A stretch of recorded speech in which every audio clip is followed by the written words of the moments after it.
mom and everybody noticed that I would just sit in the corner and just jibber jabber.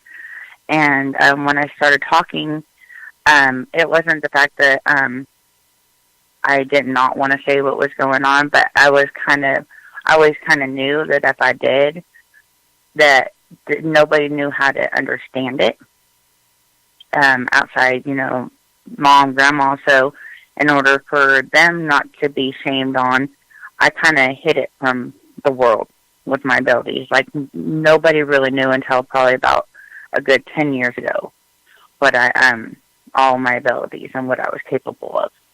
Well, how did your husband, when you were dating him, did you tell him that you had these abilities, or did you wait till after you were married? I waited until after I was married, but he kind of has intuition himself, and he also seen a few things when he was growing up, but he also felt like he was crazy. So when things started happening, like around the house and discussing it and stuff like that, he found out about my abilities when I moved into this house, 2-story house, and it was haunted.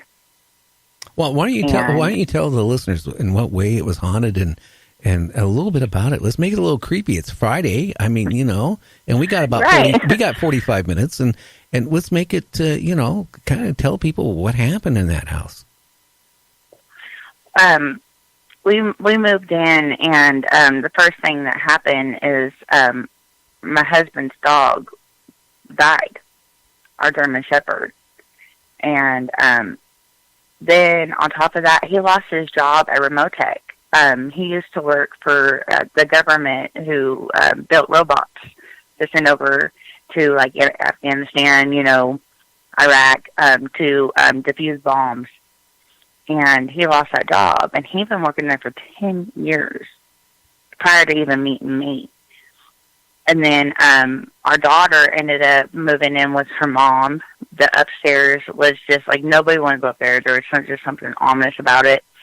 There was a man that was up there, and it scared the living heck out of my daughter and her friends, and nobody wanted to go up there, and I didn't blame her at all.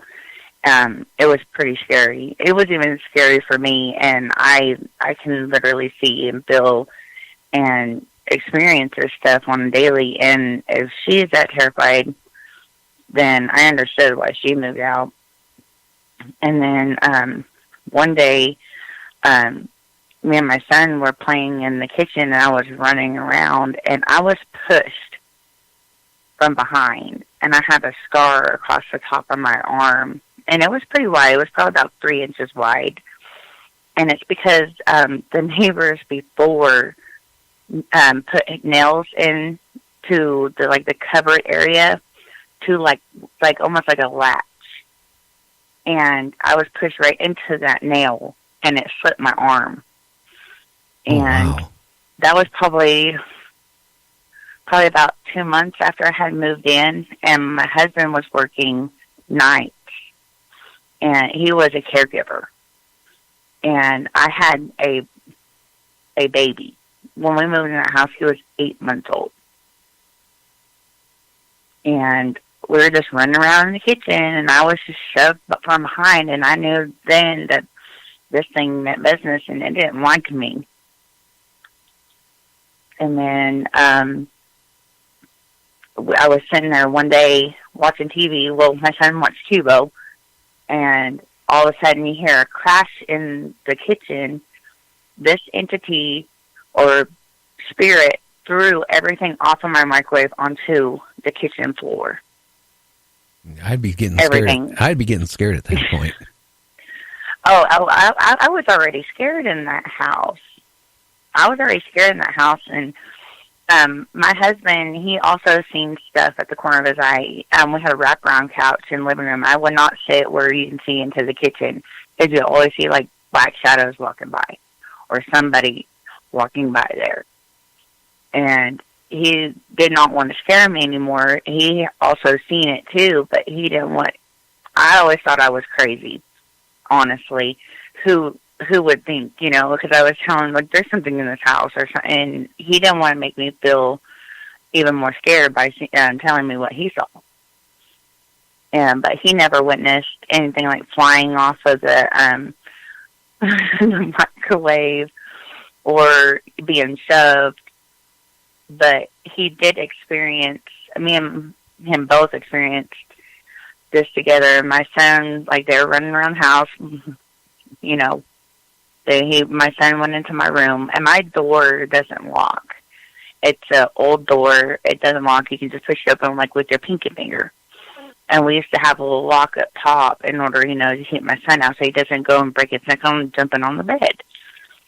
And my son went in there, and the door shuts in front of my husband. And he thinks it's Tyler at the time. And he's looking into the crack, and my son's literally jumping on the bed. And something's holding this door, and he can't push it open. Me and him both can't push it open. That is getting really eerie. And that, yeah. Did that happen more than one time? I mean, with the doors now? That happened once, but, like, I would be sitting there, and this entity or whatever it was would walk back and forth upstairs. And it was an attic was converted into a room. And you can see, like, the floor or, you know, the ceiling moving where it was walking. Oh, boy. Like, back and forth. Did you hear any footsteps or anything like that? Or any? Oh, yeah. You would hear, like, pitter-patters of feet up and down the stairs. There was also a little boy that was there, which is also another attachment of mine, which was the uncle's nephew. His name is Harry. Yeah, and you would hear, like, a little pitter-patter. And then my son, he wasn't even a year old, and he looked at me and he goes, "Mama, who's Harry?" And I was like, "Good question, kid. Who's Harry?" And I'm thinking, you know, is it the uncle? You know, is it the kid that I heard laughing? And, of course, it was the kid that I heard laughing. He goes, "Well, he's my friend, and he plays with me." Yeah, I'd be looking for another place to live at that point. No, well, we were trying to buy the place. That was the horrible part. You know, I went to school to own this house and everything else, and we bought it from a lady and from his work at Remote Tech, and then he lost his job. Like I said, the dog died, and one thing after another, and, like, he was struggling to find work. Every time he would start somewhere, they would get laid off in 2 weeks. And, you know, we called the bank and everything, and they wanted $10,000. Well, they never, we lived there for 3 years, and they never took this house. Then, we would pay whatever we could, but we tried to give them $5,000. And they needed 10. They wouldn't even take the $5,000 when we had it. Because from his other job, he took his 401k trying to pay the majority of it off. Because we were struggling so hard. They wouldn't take anything other than the full $10,000. And by this time, we found out that somebody else had owned it other than the bank. And the bank is no longer there. It's in Oak Ridge, and it was American Bank, and it's right by the movie place, and it's no longer there. The people that helped me get the house, and it took me about a year or two, finally, you know, get all the paperwork in and everything. It took me about a year, but I was living in the house doing all this.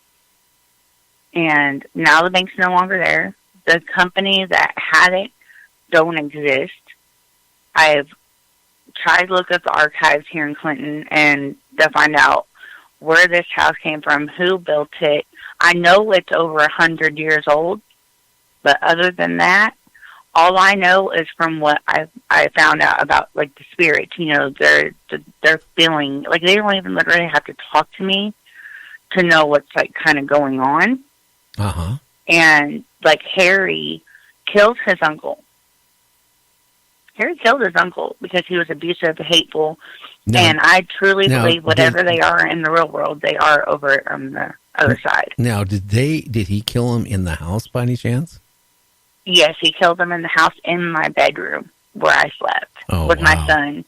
Yeah, that would be scary. Now that is getting, you know, a lot of times people don't realize it.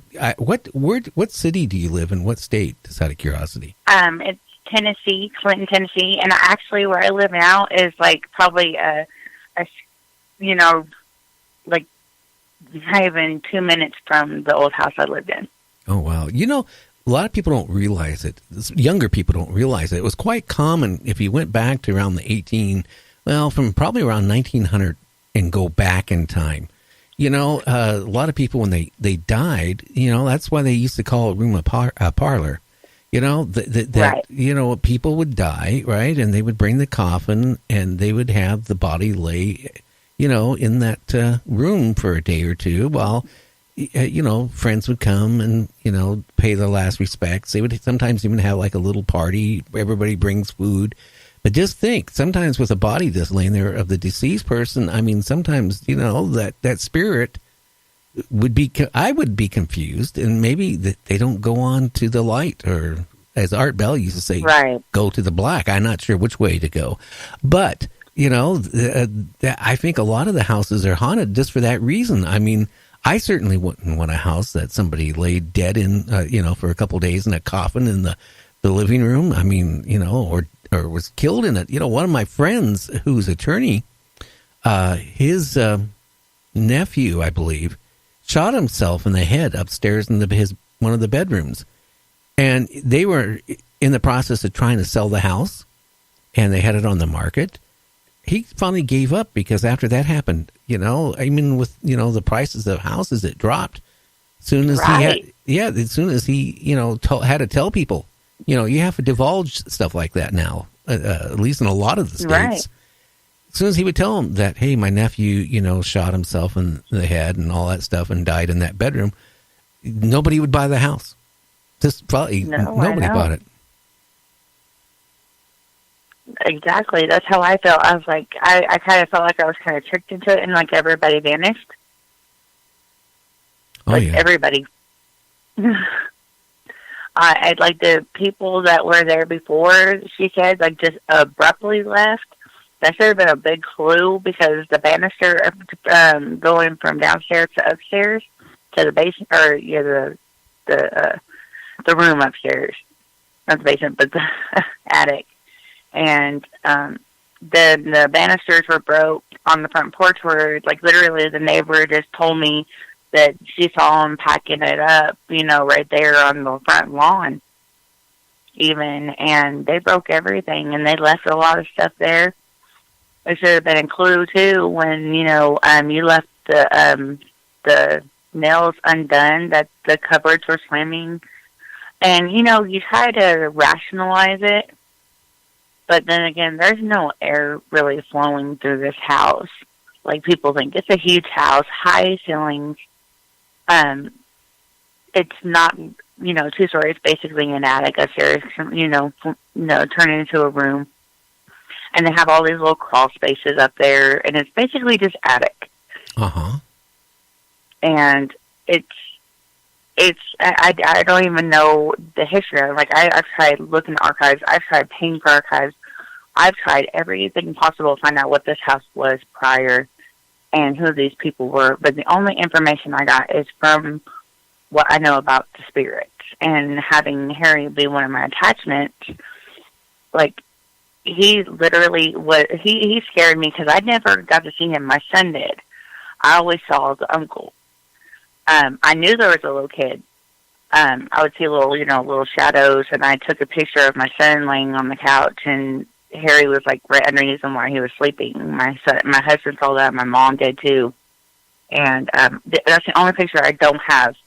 It was on her cell phone, and her cell phone broke. But they're witness to that. It's like literally there's a little boy with a little hat, and he has no eyes, and his mouth's like, you know, a regular mouth. He's almost like skeletal, but really deep, dark eyes. Oh, wow. And I thought, you know, at first, you know, I'm like, you know, that's ominous, you know, that's scary, that's creepy, and I didn't want to say, you know, demon, but as time went on, like I captured him a couple more times, and at first he's jarring,